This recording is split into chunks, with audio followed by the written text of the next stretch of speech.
Tomorrow, don't miss the spring volleyball doubleheaders. Nebraska takes the court in South Dakota for a matchup with Iowa State, followed by Penn State against Villanova. Live coverage begins at 2 Eastern, 11 a.m. Pacific on the Big Ten Network and the Fox Sports app. Big Ten Network volleyball analyst Emily Ehman joins us now to get us set for what we might see tomorrow. And Emily, let's start with Nebraska. Such a dominant season last year. It did end in the disappointment, though, of the regional final. What are you most interested in seeing from the Huskers tomorrow? I'm really interested to see how they're coming off of such a successful season, I think, in the grand scheme of things. But for Husker fans, and I think the Huskers in that building, it wasn't as successful as they wanted. This is now about reloading. This is a team that lost only two of their starters. They lost middle blocker Rebecca Alec and outside Taylor Landfair. But it's also a team that never rebuilds. They just reload. So some of those younger faces, I'm really excited to get some playing time against Iowa State. The spring season is a time to get some of those younger players out on the court during real competition because there's nothing that really mimics that. And this is going to be an awesome atmosphere to really test those younger players and see how they live up to it. The 3 incoming freshmen in the top 20 in the recruiting class. When you have matches like this, is there a little bit more of an emphasis, do you think, on testing those younger players even more so than you might do come a regular season match? Like, what's kind of the luxury for Danny Busboom-Kelly here?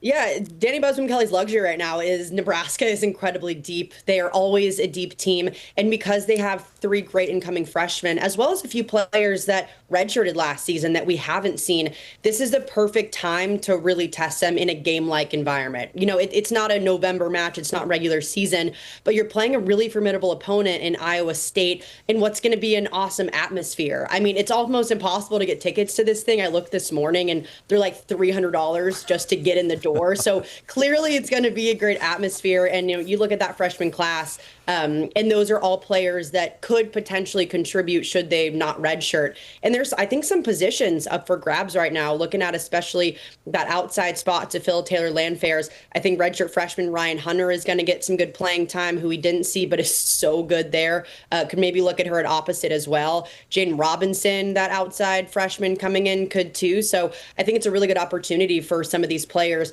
to really potentially shine in a game-like environment. 6 of the top 8 scorers back. As you said, Alec and Landfair move on, but there's just so much talent for the Huskers. What about Penn State? It was a challenging year last year, certainly by their standards, coming off the national championship. There were a variety of explanations for that, which we don't necessarily need to get into here. But as you look forward and as you look at this match coming up tomorrow, what are you most interested in seeing from Penn State? Yeah, I'm looking for a new Penn State team. They do bring back a lot of faces. You have All-American opposite Kennedy Martin, who's one of the most dominant attackers in the country. That's awesome, but you also need reinforcements. So they were really struggling to not have a setter after their initial setter ended up medically retiring sort of that season. They now have Alexis Stuckey, though. She was SEC Freshman of the Year. She then went through injury, but came back last season for Florida and was outstanding. She's going to take the reins setting-wise, and she is phenomenal. That's the exact kind of player that Penn State wants. She also played with Kennedy Martin back at Florida, so they have a really good connection. But you also need reinforcements at the middle. You lost both of them there. Ryla Jones comes in from Pitt. She's a physical player, really good on both sides of the ball. I'm excited to see what she brings to this team. And then you have Whitney Lonstein, who has had an interesting career. She was at Nebraska, had a baby, and then went to Texas. And she, I can just say, is one of the best people, great competitors. And I'm really excited that she's playing another year of college volleyball, also in a position that Penn State really needs. One thing they really struggled with last year was finding that outside production.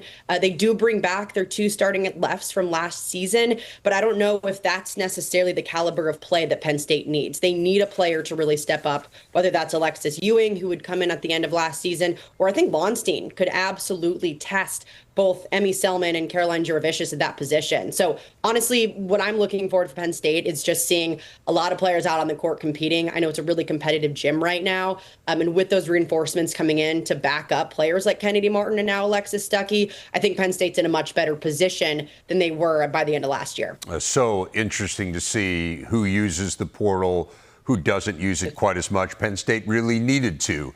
And so we'll see what the impact of those players is. And again, you get such a great chance here in the spring to test some of these lineups and just see what you've got. Indiana was such a great story last year. They set a program record for wins. They made it to the Sweet 16. They have NCAA runner-up Kentucky in town. So talk about testing yourself in the spring. That is what Indiana is going to do. What are the key storylines and the key personnel that you'll be focused on for the Hoosiers? Yeah, in terms of storylines, you have a really young Indiana team that's mostly all coming back from last season that made that historic run. Steve Aird has done an awesome job with that program, bringing in players, but now also keeping them. You didn't have any of those players transfer out of the program. You're only bringing reinforcements in, which I think, all of the Hoosiers are really excited about. And they get a really tough test with Kentucky, who also brings back nearly all their starters except one of their outside attackers. So it's a really good opportunity for Indiana kind of to see where they're at against the national runner-ups in Kentucky. I'm really excited to look at some of those younger players that played really pivotal roles last season. You had rising sophomore now Jaden Jager on the outside, who was phenomenal all season long. Setter Teodora Krichkovich, who was phenomenal, one of just the best setters at her ability to fling the ball around and get everyone involved. And then middle blocker Victoria Gray, I've always been a huge fan of just how hard she plays, how fun she is to watch out on the court. And now that these players have a full year of NCAA play under their belt, now they've gone through a spring season, you kind of get those fundamentals back into the gym. I'm really excited to see those players come out and see how they look, year one versus year kind of 1.5 in this phase, going up against a really tough opponent in the Wildcats. Again, that is available on Big Ten Plus, so a chance to see the Hoosiers there. What about Purdue? They are fresh off an Elite Eight. I think this is an interesting decision, what Dave Shondell is doing here. They're taking the show on the road. They're going to Center Grove High School in Indiana. They've got another match scheduled also for Fishers, Indiana, suburban Indianapolis. What's Dave Shondell trying to accomplish here by moving these venues around? Yeah, the biggest thing that Purdue wants is to gauge more interest around the state and really connect the team, I think, to the Indiana community. I think it also kind of put a fire under Purdue that, the team down south Indiana is doing a lot better. So now they're trying to get some fans that maybe they might have lost to Indiana. So I think this is a really smart move. It's also something that, Nebraska's always done. They play in a different city every spring and try to, gauge interest from local communities and connect their team to those communities. It's also a really good precursor for playing Indiana at Fishers next Sunday to get fans there. But it's a really good way to just showcase this team, I think, in the spring that people are really excited about. You think of last season for this Boilermaker team that lost over 90% of its offense.